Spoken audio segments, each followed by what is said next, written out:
¿Alguna vez has escuchado a los papistas repetir como bobos?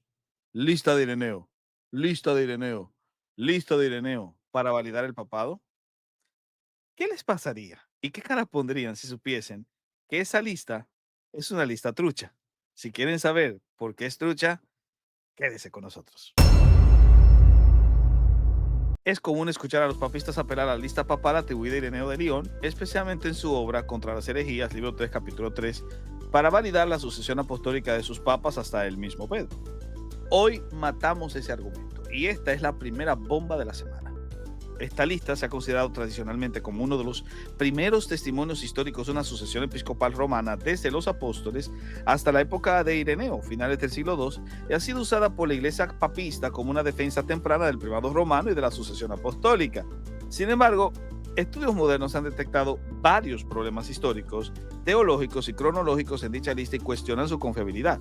Los problemas puntuales de la lista, y en esto parece que todos llegan al consenso, serían idealización de una sucesión continua, problemas cronológicos, modelos eclesiológicos anacrónicos, fuentes limitadas o reconstruidas y tensiones con otras tradiciones.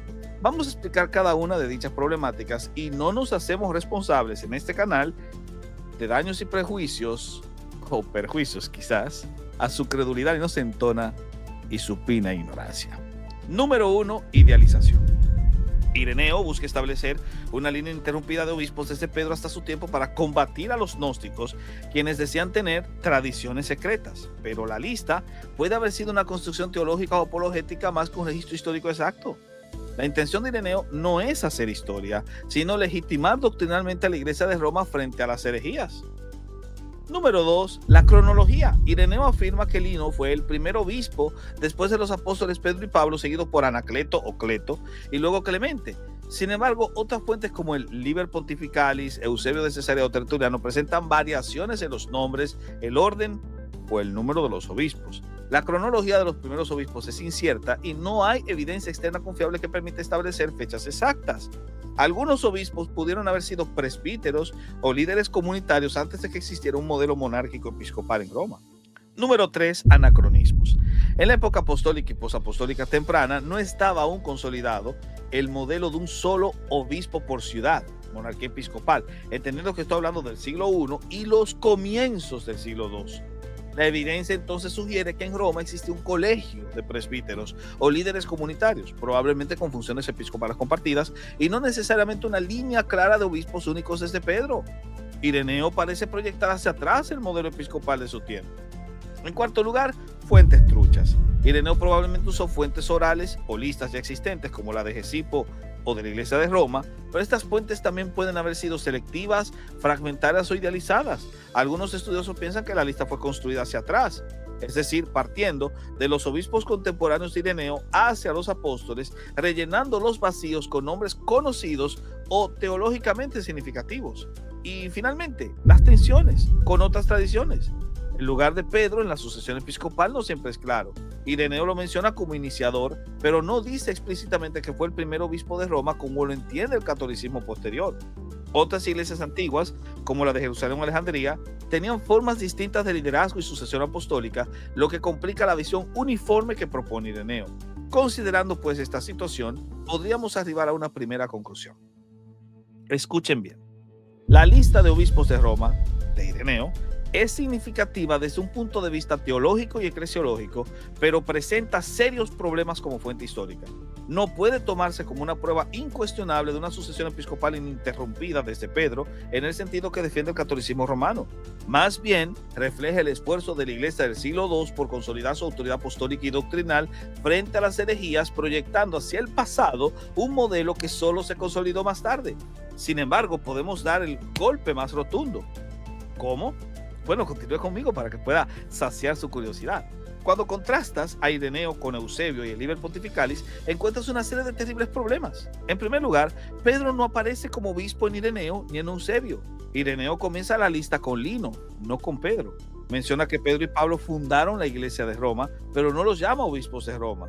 Eusebio también sigue esta lógica. Menciona que Pedro y Pablo predicaron y murieron en Roma, pero inicia la lista episcopal con Lino.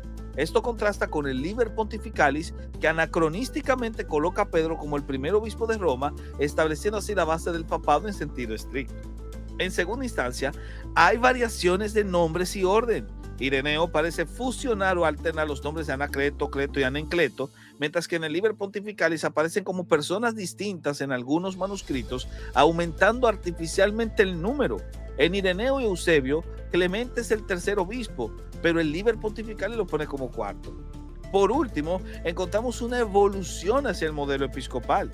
Ireneo y Eusebio reflejan una transición desde un liderazgo colegiado hacia una monarquía episcopal clara. El Liber Pontificalis, ya desde el siglo VI, proyecta un modelo completamente jerárquico y petrinista, incluso con biografías legendarias y milagros atribuidos a los primeros obispos papas. De este modo, la comparación muestra cómo la lista de obispos de Roma evoluciona con el tiempo, reflejando cambios en la estructura eclesial, construcciones apologéticas adaptadas a contextos doctrinales distintos y una creciente tendencia hacia centralizar la autoridad en Pedro y Roma. Esto refuerza la crítica de que la lista de Ireneo no es plenamente histórica, sino una herramienta teológica adaptada a las necesidades de su tiempo. Las variaciones posteriores muestran cómo el relato fue ajustado progresivamente para legitimar el poder romano. Uno de los eruditos, para que me entiendan, que ha dedicado esfuerzos para descubrir estas contradicciones de Ireneo con fuentes más antiguas es el Dr. James Mathew. En Papal Primacy and the Universal Church muestra su visión crítica. Entre muchas cosas dice que el desarrollo del episcopado en Roma no fue instantáneo ni uniforme. En los primeros tiempos, siglo I y comienzos del II, el liderazgo en Roma fue probablemente colegiado, no monárquico, es decir, no había un solo obispo al principio. Las listas de obispos posteriores, como la de Ireneo o Hegesipo, parecen haber sido reconstruidas retrospectivamente desde una perspectiva posterior, siglo II en adelante, cuando el modelo de un solo obispo ya estaba en vigor y se daba por sentado. Al respecto, Mathew escribe: podría parecer que toda la cuestión podría abordarse de forma bastante sencilla consultando las primeras listas de sucesión, así como hacen los garroteros. Pero no hay ninguna referencia a estas listas anteriores a Hegesipo e Ireneo, es decir, anterior a la época en que el monoepiscopado se había convertido en la única forma conocida de orden eclesiástico, y al menos la lista romana identifica como obispos a hombres, por ejemplo Clemente, que al parecer no eran obispos en el sentido monoepiscopal. Para resaltar la ausencia de evidencia previa y el carácter teológico más que histórico de las listas, afirma: por lo tanto, la cuestión del momento en que los individuos nombrados comienzan a ser obispos en el sentido posterior, en contraste simplemente con líderes eminentes, no puede determinarse sobre la base de las listas mismas. ¡Pum!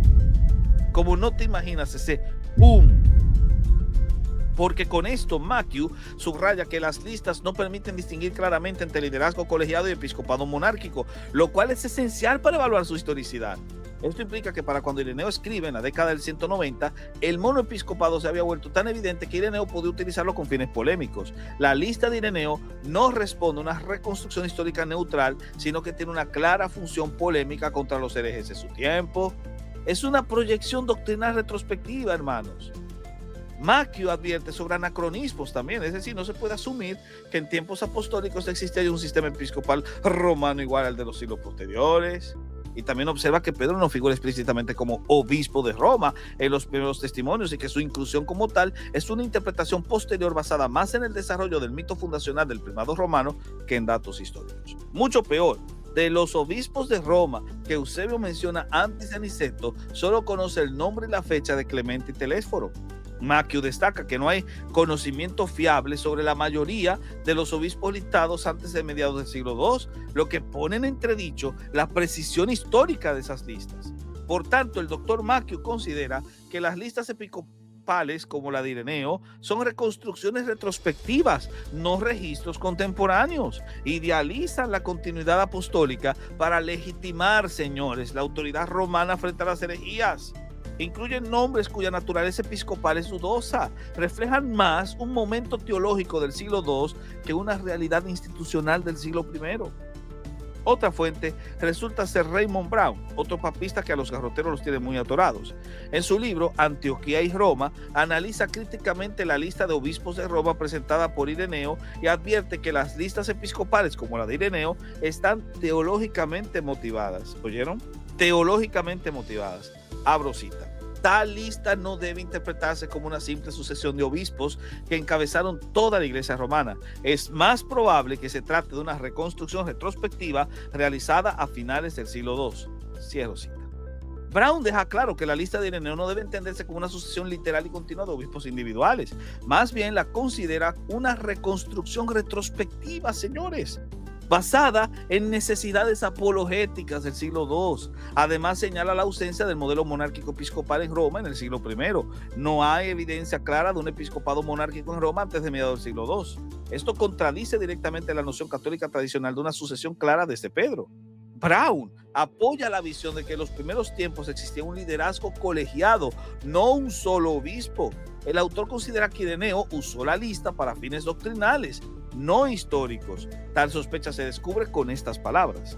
Ireneo apela a la lista de obispos de Roma para defender la corrección de la doctrina romana, no para ofrecer un relato histórico neutral de la estructura de la iglesia. La intención de Ireneo fue polemizar contra los gnósticos, legitimando doctrinalmente a Roma mediante una línea sucesora ficticia o idealizada.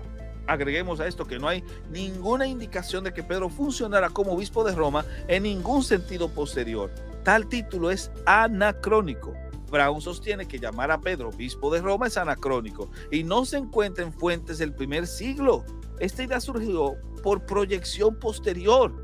En otras palabras, Raymond Brown, al igual que James McHugh, considera que la lista de Ireneo no es históricamente confiable como lista sucesoria literal, refleja una reconstrucción o construcción doctrinal apologética propia del siglo II, no implica un episcopado monárquico desde Pedro ni en el siglo I y tiene valor teológico, pero no debe usarse como prueba objetiva del papado primitivo.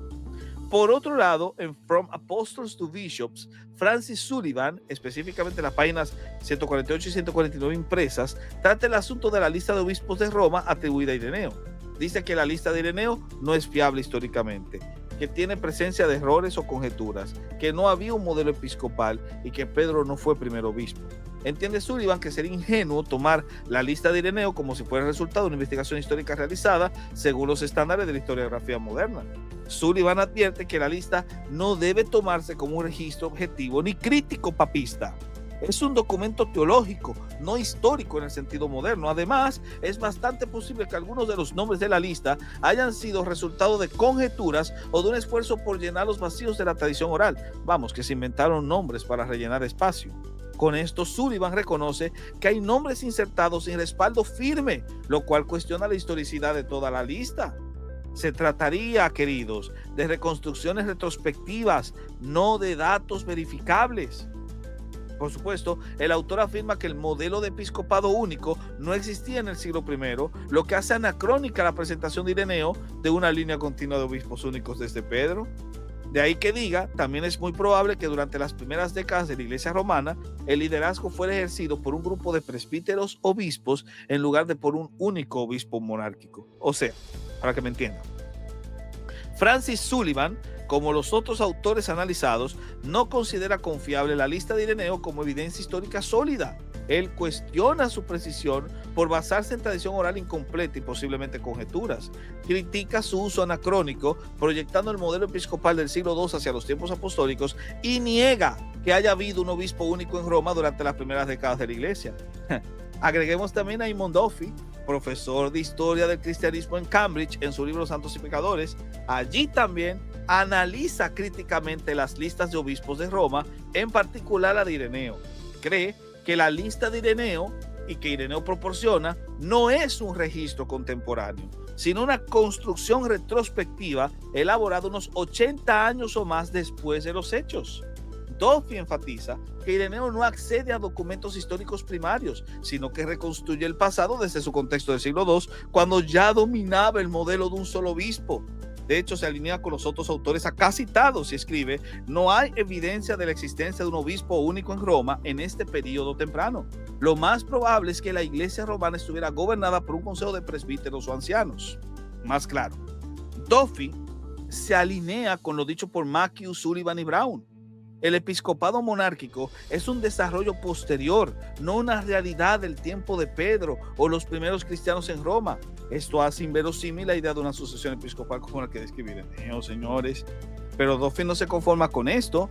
Con un toque incisivo escribe: la lista de Ireneo refleja más la teología de su propio tiempo que la estructura administrativa real del periodo apostólico. Aquí Duffy reconoce el uso apologético doctrinal de la lista. Su propósito no es ofrecer un registro objetivo de sucesión, sino reforzar la ortodoxia romana frente a las herejías. Esto confirma que Ireneo proyectó hacia atrás su visión institucional del episcopado con el propósito de legitimar la doctrina ortodoxa frente a las herejías. Y para corroborar esto, continúa diciendo: históricamente, Pedro fue un apóstol que murió en Roma. Si parte de su apostolado se ejerció en esa iglesia, eso no lo convierte en un supervisor local de la iglesia. ¿Escuchaste bien, papista? No lo convierte en un supervisor local de la iglesia el hecho de que haya muerto en Roma. Y con esto Duffy rechaza la noción de que Pedro haya sido el primer obispo de Roma. Para él, esta es una lectura anacrónica posterior, no respaldada por evidencia histórica temprana. En palabras llanas, Edmund Duffy sostiene que la lista de Ireneo no es un documento fiable históricamente, es una proyección teológica del siglo II sobre una realidad mucho más fluida y colegiada en el siglo I. Pedro no fue obispo de Roma en ningún sentido que asemeje al episcopado monárquico posterior, y la autoridad papal vista en siglos posteriores no puede basarse en estas listas primitivas. El profesor concluye pues afirmando que la lista de Ireneo no es confiable como documento histórico. Fue creada mucho tiempo después de los hechos que pretende describir. Refleja la estructura eclesiástica y la teología del siglo II, no la del siglo I, y el modelo episcopal monárquico no existía en Roma en los primeros tiempos. Listo.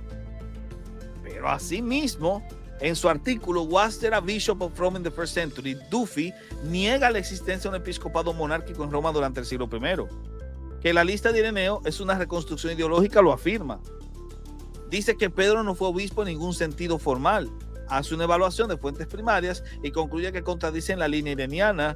Hace una reevaluación también de las listas posteriores, refuerza su tesis de que la lista de Ireneo no es fiable históricamente, muestra que el episcopado único es un desarrollo del siglo II y que la lista proyecta ese modelo hacia atrás, y confirma que Pedro no fue obispo de Roma y que llamarlo así carece de respaldo documental contemporáneo.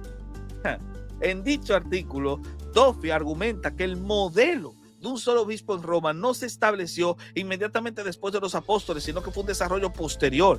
Examina también los escritos de Ireneo de Lyon y otros documentos tempranos, sugiriendo que las listas episcopales posteriores pueden haber sido una reconstrucción retrospectiva de una situación más compleja.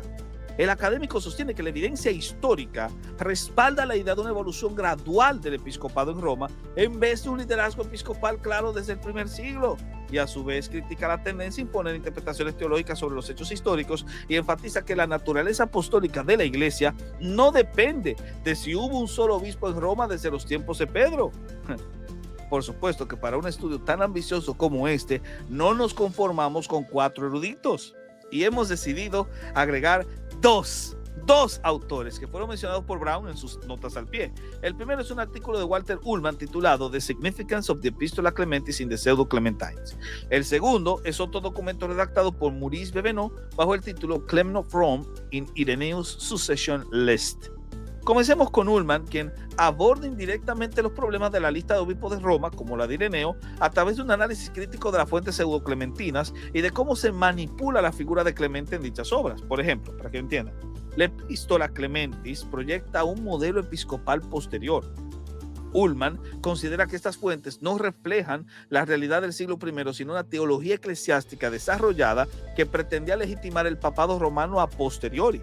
Aparte de esto, Clemente no fue concebido originalmente como un obispo monárquico. Esto hace que su inclusión como tercer papa en la lista de Ireneo sea históricamente dudosa y parte de una reelaboración institucional posterior. Y finalmente, la tradición sucesoria fue fabricada para fines doctrinales. La motivación detrás de esta literatura es claramente polemizante y doctrinal, no historiográfica. Los documentos, queridos, proyectan estructuras jerárquicas posteriores, como la del obispo de Roma con supremacía, sobre una época donde tal estructura no existía. Las listas de sucesión como la de Ireneo deben leerse a la luz de este contexto ideológico, no como registro histórico confiable, papista, sino como una herramienta de legitimación.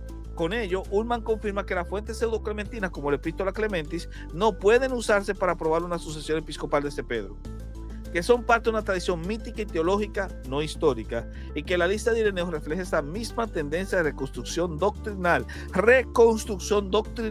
para que lo entiendan claro, sin base documental confiable en el siglo I. Bébeno, por su parte, presenta objeciones a la lista de Ireneo, en especial lo que concierne a la figura de Clemente de Roma. Para el autor, Clemente no era obispo en sentido monárquico. Según evidencia de la primera carta de Clemente, este no actuaba como un obispo único, sino como miembro portavoz de un colegio de presbíteros que gobernaban conjuntamente la iglesia de Roma. Con esto, Bébeno afirma que Ireneo malinterpreta el rol de Clemente, incluyéndole una sucesión de obispos monárquicos que no existía en esa época.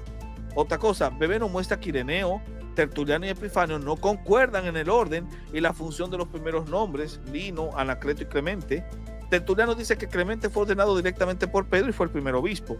Ireneo lo pone después de Lino y Anacleto, y Epifanio dice que Lino y Anacleto fueron obispos auxiliares durante la vida de Pedro y Pablo.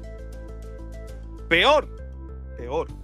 La proyección de la estructura episcopal en Ireneo se da en retrospectiva, es decir, para que me entiendan, la estructura de un solo obispo no existía en Roma cuando Clemente estaba activo. Bébeno sostiene que Ireneo proyecta hacia atrás la organización de su tiempo, atribuyendo a Clemente y a otros una función que históricamente no tenían. Por ende, la lista de Ireneo no puede tomarse como una cadena literal de sucesión episcopal, porque sus criterios no corresponden a la realidad institucional del siglo I. De esta manera, el artículo de Bébeno aporta lo siguiente a la crítica general de la lista de Ireneo. Clemente no fue un obispo único, sino un presbítero dentro de un cuerpo colegiado. La lista de Ireneo tiene contradicciones evidentes con otras tradiciones tempranas y se trata de una construcción eclesiológica posterior motivada por necesidades apologéticas. En conclusión, todos los autores coinciden en que la lista de Ireneo no puede usarse como prueba histórica fiable de una sucesión episcopal romana continua desde Pedro. El modelo de un solo obispo en Roma no existía en el siglo I. Lo común era un liderazgo colegiado de presbíteros. Pedro no fue obispo de Roma en ningún sentido institucional, llamarlo así es un desarrollo posterior.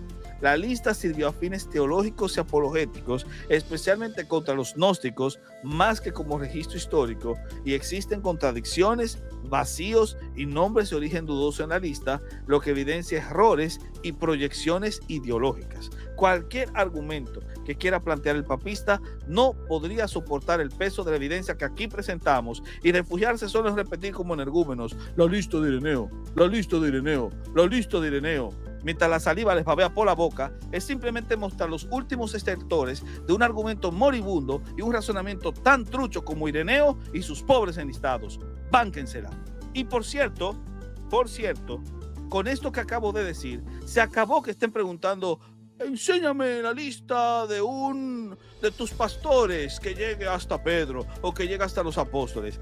Bánquensela, porque no tienen ustedes una lista que sea correcta, que los lleve directamente a Pedro. Con esta evidencia furibunda se acabó ese argumento trucho, tan trucho como las listas de Ireneo. Dios les bendiga.